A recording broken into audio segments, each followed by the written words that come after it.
Alright, so doing another update now. It's Bank Holiday Monday. I've just put quite a big shift in on the car. Probably done about 9 hours now. So yeah, I'll go over what I've done. First up, I welded that cap that was on there. I've taken that off and just welded a plate in. So that radiator is just completely sealed now. And then I'll show you the neck though. I also took this top hose outlet thing. I cut a section out of it, got a piece of 32mm and a new billet cap, and I welded the cap to the straight and then sculpted it in to that and set about welding it. So I've now got my expansion cap on there, which I think everyone will agree, you know, it looks pretty smart. I also managed to get a top hose from some Chinese supplier. It was only 16 quid, so I was willing to give it a whirl. It's just for an EK swap, I think, using a half radiator, and it's working out quite nicely. What it means is that I can go, the top hose isn't going to foul with just a straight out intake track, which I think will work really nicely. Also, you can see I put the fuel rail on and I started making some fuel lines. I got the fuel pressure reg there. To be honest, I'm not in love with the way that looks. It's very not OEM, which is not really the look I'm going for. It was cheap though, so I'll probably just stick with it for the time being, and I'll try and work out a bit more like elegant solution down the line. I just picked up on these two studs that were already in shock tower, so I've not modified the car at all to make it work, so I don't really care. I've got a big selection of fittings from that Torque UK on eBay, and they're already of a really nice quality actually. They're quite like brushed aluminium, and then they all say they've all got his logo on, like here. They all look smart.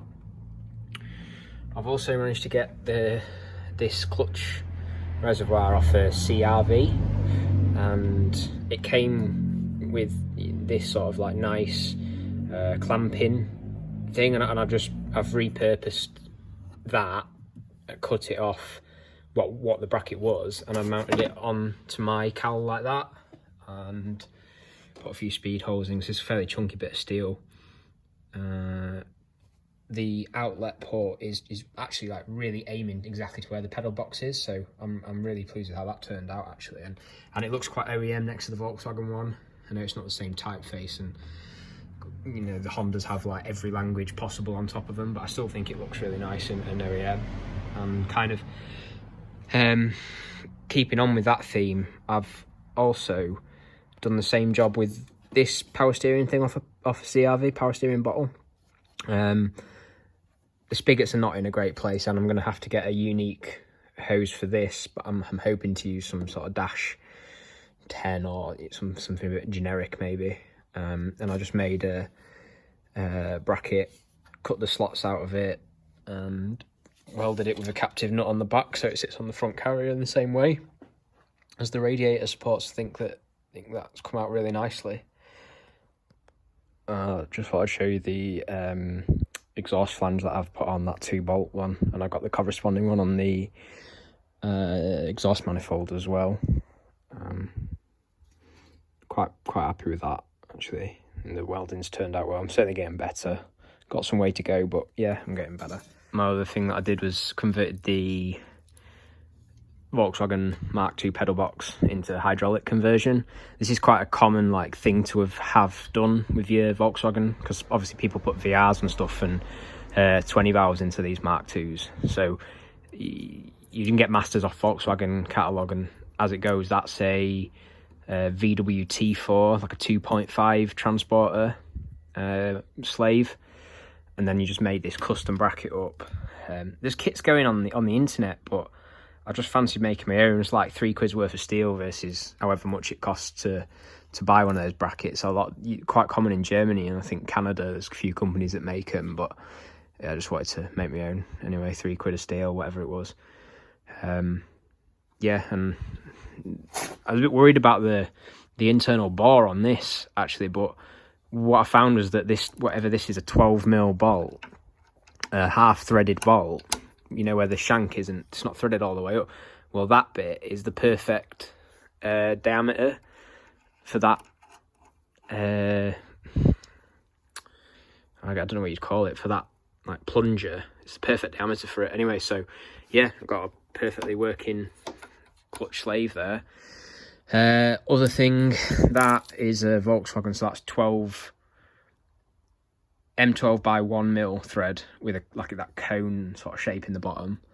And on the Honda Master, sorry, the Honda Slave is M10 by 1, same as Volkswagen brake. So I managed to measured it all up, and I've got Hell Performance in Exeter to make me one.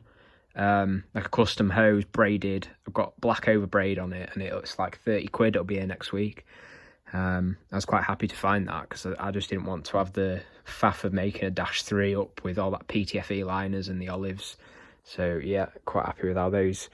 Quite happy with that solution. It's just a shot of the back of the radiator with the mounts and stuff. I've got a couple of little like Domed M6 stainless fasteners there, which I think just look much nicer than those cap heads. And that radiator's all done now. Cooling system's done. Yeah, I've got a solution for everything. Got a solution for they're not on yet at the moment, but the heater hose inlet and outlet to the Volkswagen ones. I can actually use a Volkswagen hose for this one. I think it's exactly the same position as the outlet for a Mark II or a Mark III engine. And then this one, I've got to use the crossover pipe I think I mentioned before, that's on the front of the K20 block.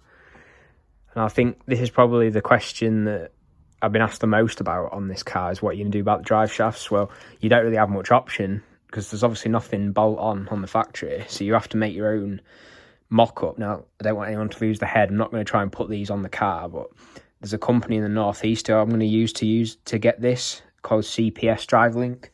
They make drive shafts, aftermarket drive shafts for everything, like sprinters and whatnot, but also for competition. So what you do is you make them up like a mock-up. So these are just tacked in, you know, they just put a couple of hefty tacks on them. And what they do is they'll cut a section out of that, and they're going to friction weld me the shaft in, like a replacement. So it'll be one piece, it'll be balanced, it'll be straight, everything. So I get the Honda tripod on the engine side, and then the Volkswagen like cage and ball cage on the outside. As I said to you previously, I was aiming to get perfect length drive shafts, equal length drive shafts, but I've not quite achieved it. I think there's about 20mm in it, 25mm, which I don't think is too bad. There's not many cars on the road that have got as equal length drive shafts as that, so I've made a pretty good compromise, I think.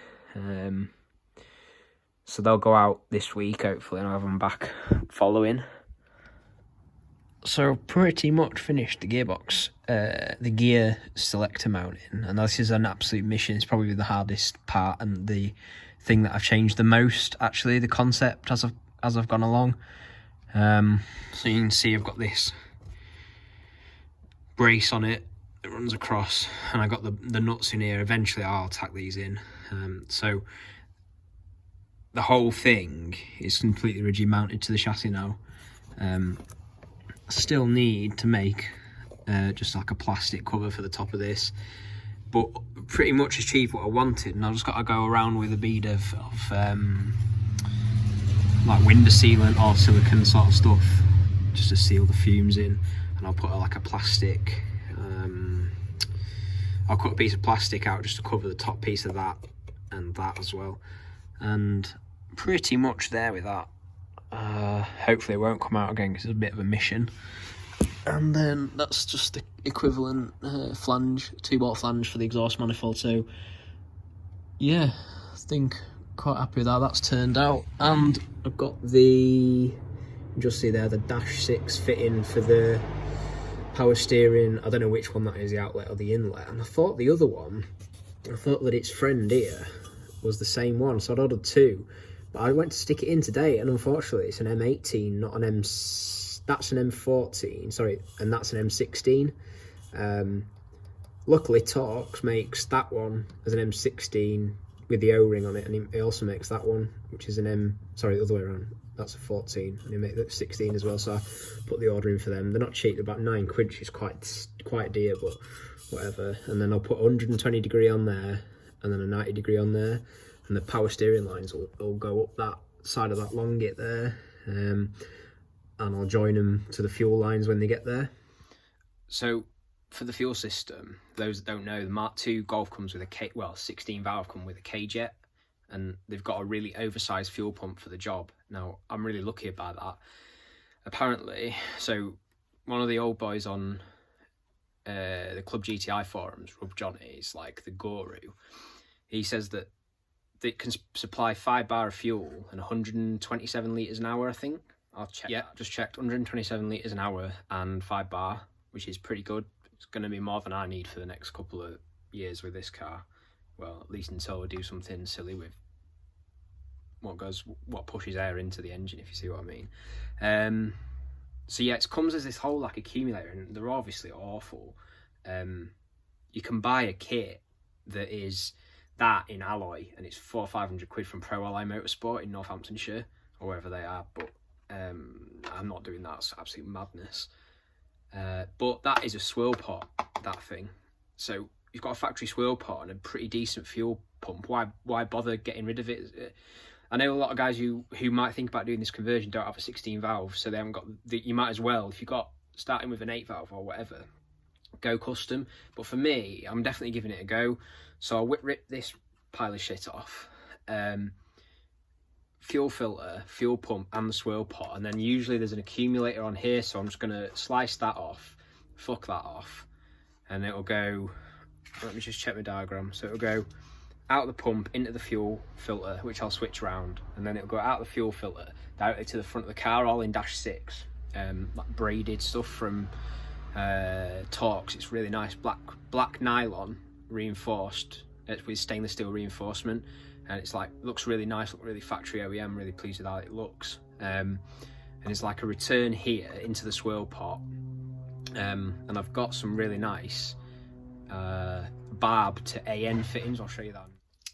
So I've got the standard straight AN, everyone knows and loves these, yeah.